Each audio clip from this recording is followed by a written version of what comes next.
very comfortable position in Okay, so Rakshita, we have Kelly Kabani. I hope you can hear me now, Kelly. Kelly is the IDF spokesperson joining us live from Tel Aviv. Hi. Hi, I can hear you. Can you hear me now? Yes, I can hear you. I'm sorry for that mix-up. We couldn't get your audio through. But Kelly, we saw those pictures come in from Tel Aviv a few minutes back of not just the sirens being sounded, but of interceptors being fired again. What's going on there, Kelly? What's the status in Tel Aviv in your war against Iran? Yeah, well, I've just come up from the shelter.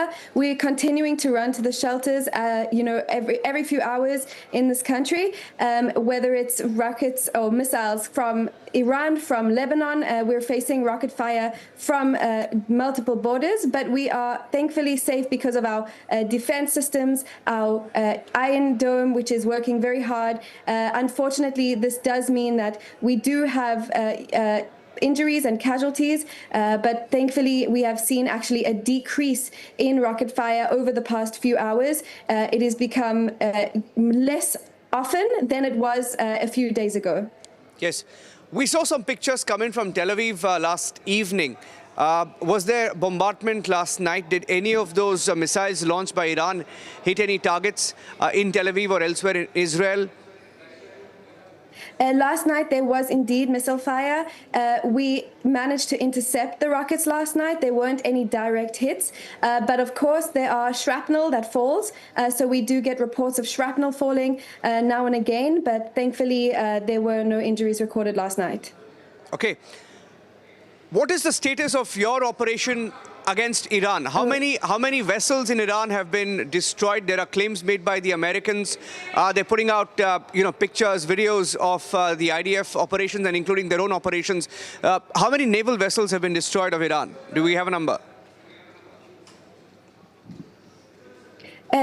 I do not. From the spokesperson of the IDF, we're focused on the missile launches, on the command and control centers. At this point, the IDF's responsibility has been directed towards that, and we're working with great cooperation with the United States. But I think that question would be better answered by them than the IDF. Okay, my colleague Rakshita has a few questions for you. Rakshita. Well, Sure. Kelly, this is what we see in an escalating situation.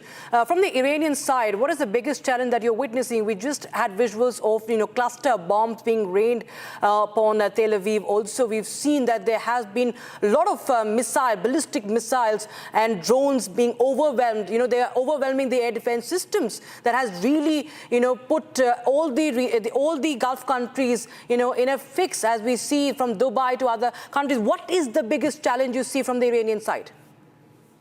Yes, well, actually, this war, it didn't only start a few days ago. Iran has been at war with the state of Israel for decades. It's been an ongoing armed conflict, whether it be through Iranian proxies that are right on Israel's borders, armed groups, whether it be direct attacks and drones and missiles, which actually happened from April 2024 was the first time Iran attacked Israel, then again in October, and now we're seeing this war play out with more, dozens, hundreds of ballistic missiles launched towards Israel, and of course sustained cyber operations. This has been a war against Iran for many, many years. Iran has declared death to Israel, death to the United States, and death to the West. And so, therefore, we know how to prepare ourselves. We have been working for months, for years, to have the best advanced technology, military capabilities in order to deal with this threat. But of course, Iran is targeting our civilians. It is their strategy. They are aiming ballistic missiles towards residential buildings, and therefore this is a challenge that we have to face on a national level. Israelis are running to the shelters. This is the real challenge to ensure that our public stays resilient in light of all what's going around us. Right, Kelly also, but do you feel that there have been some sort of an, was it calculated, what you see right now? Was it expected, the kind of response we see from Iran and the proxies? Actually, with regards to ballistic missile fire, we are seeing that they are not as capable as they were in the beginning of a few days ago than they are now. We're seeing a decrease in the amount of missiles that are being fired towards Israel. This is because, number one, of our operations there. We have managed to take out 300 missile launches, about 60% of the missile launches that they had. We have taken out about 80% of their aerial defense systems. We are actually managing to make headway in Iran with our operations in Iran, and we are seeing this on the ground by less missile barrages from Iran. But we are also seeing an uptake in Lebanon, in Hezbollah, on our Lebanese border from Hezbollah fire. Hezbollah and Iran are sending missiles at the same time. They're simultaneously sending missiles towards the state of Israel. And so we are trying to defend all sides of the borders. But with regards to Iran's ballistic missiles, there has indeed been a decrease over the past few days.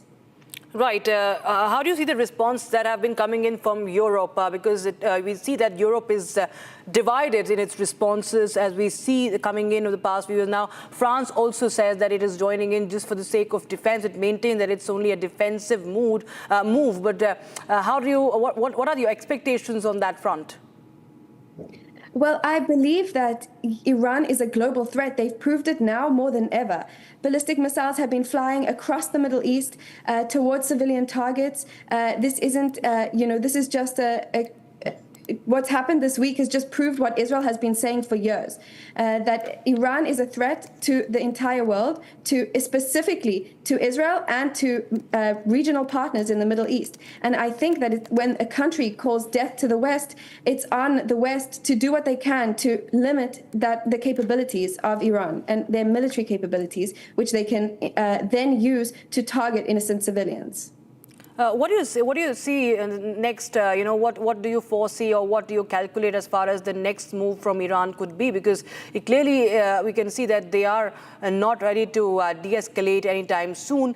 They are also going to name a successor, a possible successor. There are a lot of questions being raised as to what really has been the aim of this operation, this U.S.-Israel joint operation. What is the target now?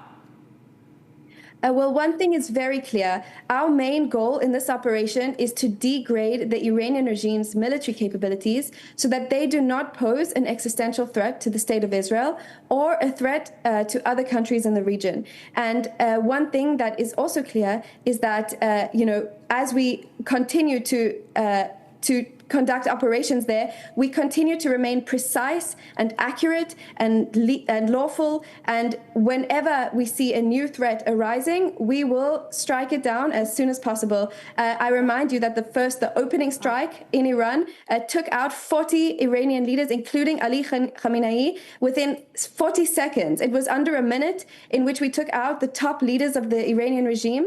And therefore, as we continue our operations, we stay precise, we stay aware of what's going on in Iran, and we will make sure that their capabilities are degraded so that they no longer pose a threat on the state of Israel.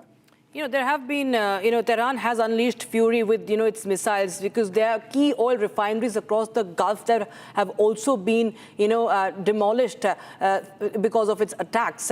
So we see that the damage is also not just in Iran. It's really expanding day in and day out. How do you see it? What could be the consequences, the long-term consequences of it? And are Israel and US really prepared to counter that? Because this is destruction happening everywhere and there's no bound now. I believe that what we are seeing now is much easier than what we would have seen if we had waited. If we had waited until Iran had achieved 8,000 ballistic missiles, which is what it was planning, if we had waited until Iran became a nuclear threat, then the situation in the Middle East would be much worse and much scarier than it is right now. And we are operating according to a very clear doctrine. We want maximum results in the minimum amount of time. If we can complete our operations as soon as possible, that would be the best scenario for us. Therefore, we're operating accordingly. And we're hoping, to each missile launcher that we take out, each aerial defense system we take out, that is one step closer to a safer Middle East. That's one less ballistic missile that they have to fire. And that is how we hope to eventually get to a close. Kelly, before I let you go, I understand that you have been also in the bomb shelter, so I understand you have to go. But just before I let you go, how do you gauge the success right now? How close to your motive or the goal are your forces right now? Have you achieved enough, or there's lots to do? How do you gauge it, if you just can tell our viewers? At this point, we are very proud of what we've achieved so far. We have made great achievements in this operation, but we still have work to do, and we are continuing, to conduct operations and airstrikes many miles away from our borders. Our pilots are flying over 2,000 kilometers away from home and coming back safely, thank God. So we still have targets. We still have, threats that we need to take out, but thankfully we are really proud of how this operation has folded so far. Right. Kelly, thank you so much for joining us on Republic TV and sharing your side and giving us the latest on the situation that is happening right now in West Asia. Thank you so much. Appreciate you joining us. Thank you for having me. All right, viewers, now we shift our focus to other stories. But before that, it's time for a very, very short break. But we are going to tell you how it's relief coming in for India. While the war escalates and the energy prices soar, India gets a 30-day waiver from US to buy Russian oil amid rising conflict. Stay tuned. We'll be right back with more on that. रानी, इस घर में कुछ है जो टूटता नहीं। ये pillar कभी नहीं टूटेगा। रुंगटा स्टील TMT से बना। रुंगटा नहीं तो घर स्ट्रॉन्ग नहीं। रुंगटा स्टील TMT बार एकदम सॉलिड। थोड़े में ज्यादा स्वाद, यही तो है इसकी खास बात। वाओ मम्मा, क्या स्वाद है? अरे मेरे राजा।